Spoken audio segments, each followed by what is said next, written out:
Bill लेकर के आ रही है।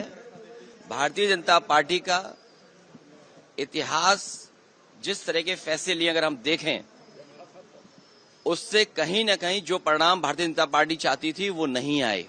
भारतीय जनता पार्टी का हर फैसला वोट के लिए, अपने लोगों को खुश करने के लिए। ये वक्फ बिल के खिलाफ समाजवादी पार्टी है, पहले भी थी, आगे भी रहेगी। जिस तरह के संशोधन भारतीय जनता पार्टी कर रही है, वो पूरा कंट्रोल अपने पास चाहते हैं। जो एडमिनिस्ट्रेटिव पावर है वो पूरा का पूरा अपने पास रखना चाहते हैं। इस देश ने वो समय भी देखा है कि जिस समय एडमिनिस्ट्रेटिव गलत फैसले की वजह से भारत की जो संस्कृति रही, भाईचारा रहा, उसके खिलाफ खाई पैदा की है।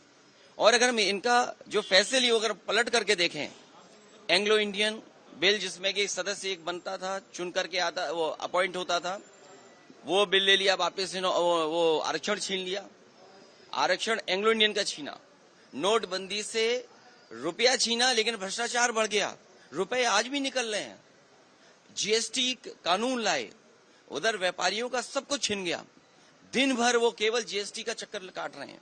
तो जीएसटी हो, नोटबंदी हो या अन्य फैसले हों, ये छीनने का काम करते हैं, लोगों का कुछ न कुछ छीनने का काम करते हैं। वक्फ के माध्यम से ये कहीं न कहीं संदेश ये देना चाहते हैं कि अपना वोट बैंक ठीक कर लें, क्योंकि नौकरी दी नहीं, रोजगार दिया नहीं, किसान की आय दोगुनी हुई नहीं, तो इनका वोटर भी इनसे नाराज है।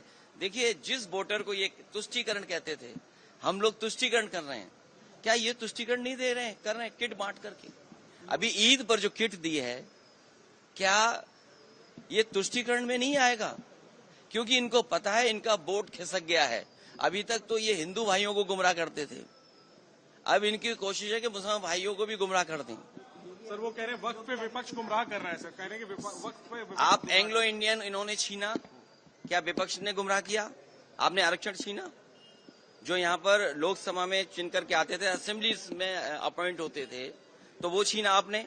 नोटबंदी पे आपने कहा कि आतंकवाद खत्म हो जाएगा, इनके लोगों को माफी मांगने जाना पड़ा। क्या आप सोच सकते हो?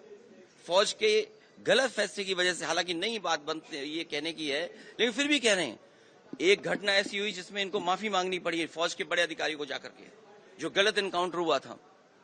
तो इन्हीं की वजह से आतंकवाद बढ़ रहा है। नोटबंदी फैसला लिया, क्या भ्रष्टाचार नहीं बढ़ा? एक व्यापारी उत्तर प्रदेश में, जिसके इत्र व्यापारी था, कारोबारी, 250 करोड़ रुपए निकला था नोटबंदी के बाद, और ये कहा गया समाजवादी पार्टी का है। जब इनकी बदनामी हुई, इनका फैसला गलत हुआ, इन्होंने अपनी बदनामी छिपाने के लिए समाजवादी पार्टी के जो पूर्व एमएलसी, उसके घर पे छापा मारा। तो जीएसटी सरलीकरण कह रहे थे, इसी लोकसभा में आजादी की तरह जश्न मना था जीएसटी का। जीएसटी से क्या व्यापारी संतुष्ट है? जीएसटी से करप्शन बढ़ा, महंगाई बढ़ी और व्यापारी के सामने संकट पैदा हो गया।